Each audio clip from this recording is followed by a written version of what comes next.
My name is Dr. Jay Bergerhouse, coming at you with another exciting Align to Thrive series video, where our mission is to help as many people as possible thrive in life and realize their true potential.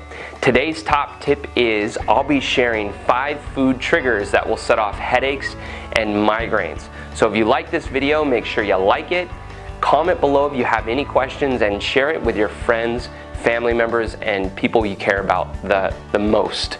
So stay tuned, because this is going to be an exciting video.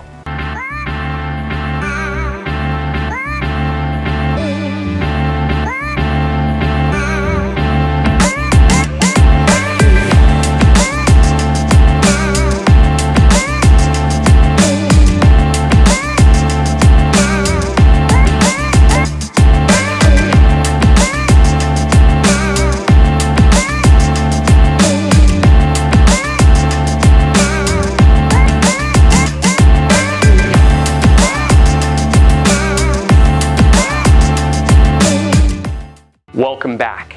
All right, so the first thing you need to realize is that bad foods can actually trigger migraines. And if you have a very unhealthy diet, that plays a direct role in your overall health and well-being.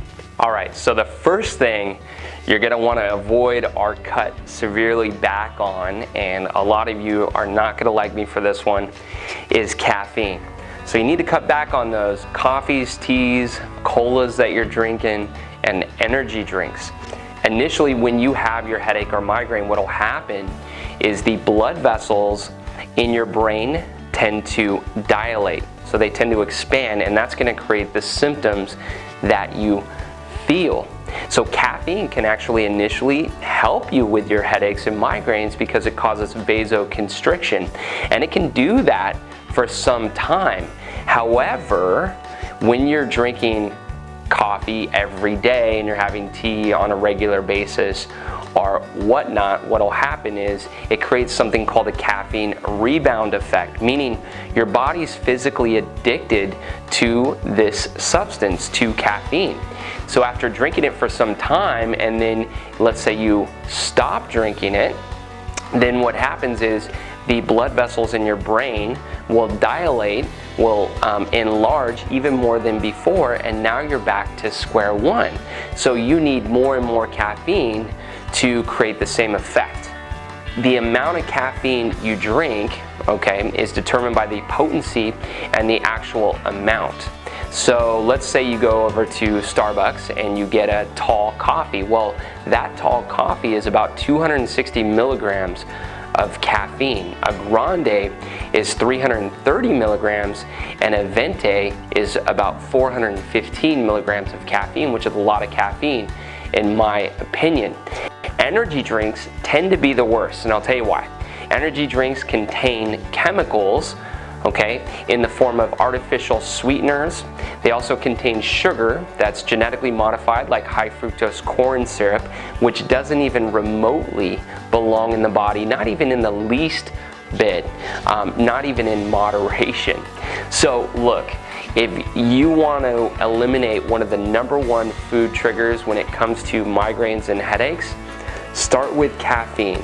If you find that you're drinking a lot of caffeine on a regular basis, you have to understand that you're probably physically addicted to it, because if you were to stop and now you start having the withdrawal symptoms of a headache, migraine, you feel lethargic, you're real irritable, like nobody wants to be around you when you don't have your coffee, then you need to look into cutting severely back on it and maybe just eliminating it from your diet completely. So #2 substance to avoid, if you didn't like me before when I was talking about caffeine, you're really not gonna like me now, because this is the #2 substance to avoid, which is alcohol. According to WebMD, alcohol contains a chemical called histamine, which causes inflammation in the body.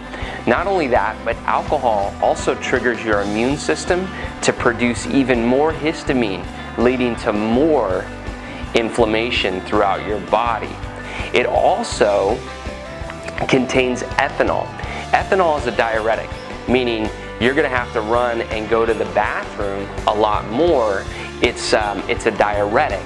Okay, so if you're peeing more, that leads to dehydration, which is gonna set you up for a migraine. Okay, number 3, monosodium glutamate, or MSG for short. Remember Top Ramon? Manufacturers use MSG in their products, especially if it comes in a package, because it brings out the salty flavor in foods, which is extremely addicting. The problem with the MSG is it attacks the body, causing vasodilation, which is going to set off those nasty headaches and migraines, and it excites certain nerves in the brain, okay, to the point of death. The other thing it will do is it'll react to your hypothalamus, causing you to eat more.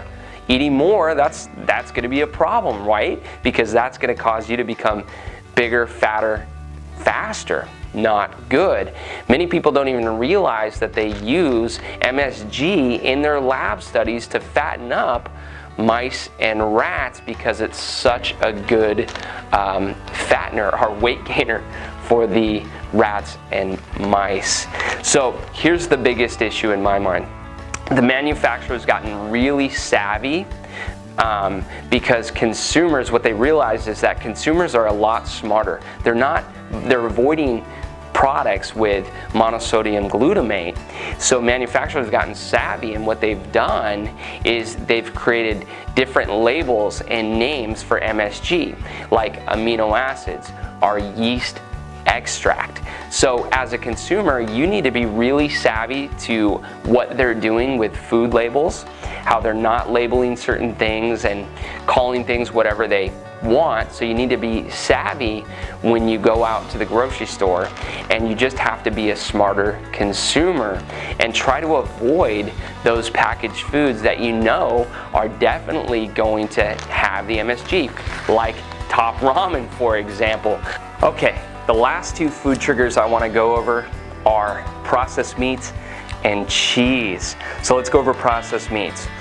The problem with many cured meats like hot dogs, bologna, salami, things like that, is they will add nitrates to the salt when curing the meats.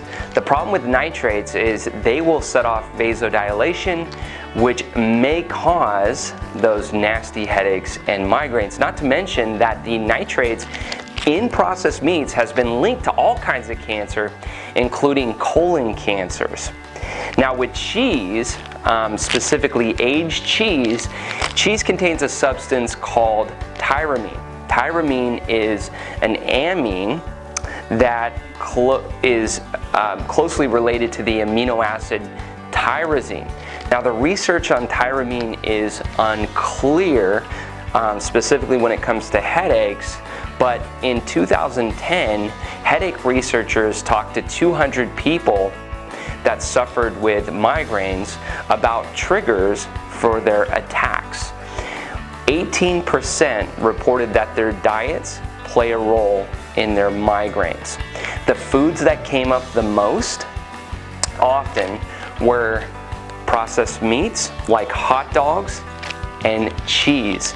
So if you're getting regular bouts of headaches and migraines, you may want to avoid these things completely because they're not even good for you anyways. So if you're suffering with headaches and migraines and you're sick and tired of being sick and tired, let's say you've tried everything and nothing seems like it's working, I'm here to tell you, don't give up just yet, because there's always an answer out there. There's always a solution. There's always hope, no matter how dire straits your situation is. I've seen the worst of the worst. All right, I've been a chiropractor now for 10 years. I've seen the worst of the worst in people. I've seen them heal and recover. It's amazing. They come in, they've gone the medical route, they're on medications, they're able to get off those medications. They don't have to go to their doctors as often. Their symptoms are at bay. They're not only feeling better, but their bodies are functioning better. So see if these food triggers, eliminating these common food triggers, will work for you. You know, at the very least, maybe they mitigate the symptoms of the migraines, and you experience greater health because you're eliminating these bad foods anyway. Maybe you feel increased energy levels, you're able to sleep better. So, you know, try it out. It's worth a try. You don't have to have those hot dogs. You don't have to have the bologna or the salami. You don't have to drink all that caffeine just to get back to being tired. So take heed of my words when I say just by doing some simple things like eliminating common food triggers, it can make a significant difference in your health. Not only that, but we have videos out there that are on trigger points. I had a video release recently that showed you 5 specific stretches that you can do to help eliminate migraines and prevent them from even happening. I also have another video on a neck roll that you can do that helps to support that normal cervical curve. And let's say you're just fed up and you want to do something else. Chiropractic can be a great option for you. I've helped many people over the years that have been a chiropractor. And what we do is we sit down with that person. I take them through a very thorough consultation, a very thorough examination, and then I take specific set of x-rays. I take motion x-rays on the neck. I have them flex their head forward, extend their head back. That way I can see more specifically what's going on in there. Once I determine what is causing your problem or your issue, then I come up with a plan of action for correcting what's going on in there as opposed to just giving you temporary relief. I have a great track record. We've had lots of success with helping people. I'm also networked with tons of chiropractors throughout the United States and even on other continents, and I can tell you they've had great success as well. So let's say you have a friend in Texas or Alabama or Arkansas for that matter who's suffering with headaches and migraines and they need a good chiropractor. I know a good chiropractor in those states as well. So hopefully you found this information to be valuable. As always, make sure you like it, share, subscribe to our YouTube channel. Please, we have tons of great information on our YouTube channel, a lot of motivational, inspirational videos. So make sure you do that. Share it with the people you care about the most.